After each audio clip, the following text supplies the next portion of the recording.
can at times feel like we aren't making progress, why Christian growth isn't always linear, and even why you might find Christians behaving badly. If becoming a Christian means you become a new creation, why does it seem like Christians aren't all that different from who they were before? I mean, sure, there are some stories of radical conversions. Take the morally bankrupt slave ship captain John Newton, for instance, a guy who was so changed by his encounter with Christ that he went on to pastor the abolitionist William Wilberforce and pen the words of the immortal Amazing Grace.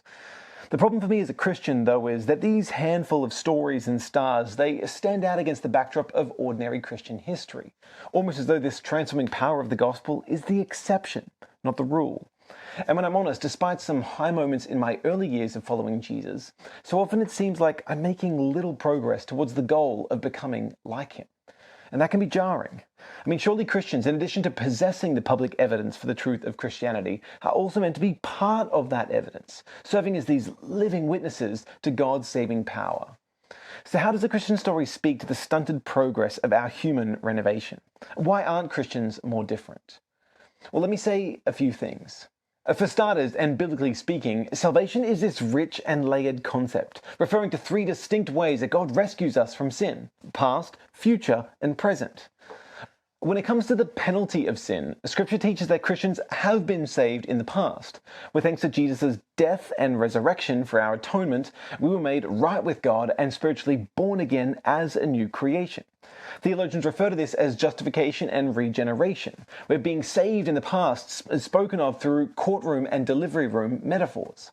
When it comes to the presence of sin, Scripture teaches Christians will be saved in the future, when Jesus returns, because he's going to restore justice through judgment and make all things new. There in God's future world, a place with no more Satan, suffering, or sin, Christians will be resurrected with a new immortal body that isn't subject to the same disordered desires of sin that we experience in our fallen bodies now.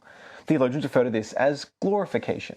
But then there is the present sense of salvation, which theologians refer to as sanctification, where Scripture teaches that Christians are being saved from the power of sin. And that's described not as an event in the past or future, but as an ongoing process, one where we have to learn to say no to the temptations of our past life and our fallen bodies, and to realign our thoughts, words, and deeds with who we were created to be.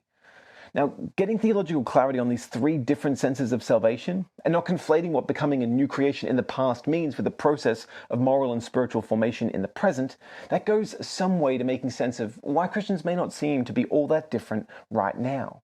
Which leads to second, Scripture should shape our expectations for how change happens. The New Testament's dominant metaphors for the growth of a Christian are borrowed from biology and horticulture, from the development of a newborn all the way up to adult maturity, and from the planting of a seed to then bearing fruit. Now notice both these metaphors involve the passage of time and tender care. So why do we expect God to instantaneously zap Christians into a different moral universe when Scripture says sanctification takes time? And more than time, there's the human factor.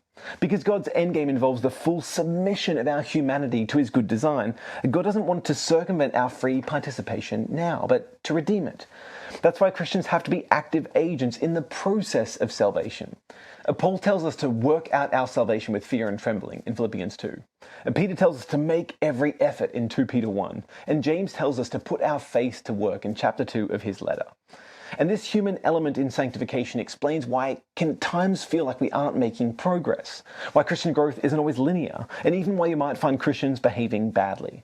After all, that's why the apostles had to write every letter in the New Testament in the first place, to correct the beliefs and behaviors of the early Christians whose hearts were prone to wander, whose fallen bodies led them into temptation, and whose minds were too easily distracted to forget the grace of God they had experienced at first.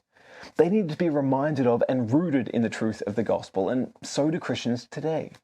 That's where the church and Christian community is so pivotal for our progress.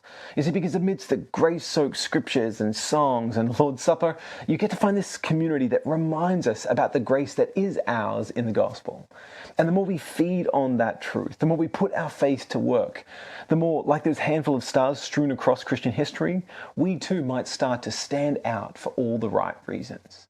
And third, and finally, to challenge the critics and encourage the Christians, this question, it really does have a shelf life. Why? Because if the gospel is true, then despite any stunted progress now, Christians are destined for glory. As C.S. Lewis mused in his famous sermon titled The Weight of Glory, if you could see who Christians will become in eternity, they will be so transformed into a creature as magnificent as you can imagine that you might just be tempted to fall down and worship. So because of the human factor, I don't count bad or bland Christians as a reason to doubt the gospel, any more than I doubt the reliability of medical advice just because the doctor who makes it has unhealthy personal decisions. No, Scripture presupposes that Christians can ignore or disobey Christ's teaching, at least for a time. Which is why the truth of Christianity, it stands or falls on the public evidence for Jesus' resurrection, with any handful of stars, those who choose to drink deep of grace, merely serving as the proof of the gospel's potency. But the good news is that because of the God factor, even though Christians may stumble now, they cannot ultimately fail. You see, the golden chain of salvation Paul describes in Romans 8:29, it stretches unbroken from past to present to future, with the promise in Philippians 1:6 being that the same God who began a good work in you will carry it on to completion. So if you're a Christian, I get why you may be disappointed with your own progress at times, or with the shortcomings of other Christians, but do not despair. Hope may just be what sets Christians apart.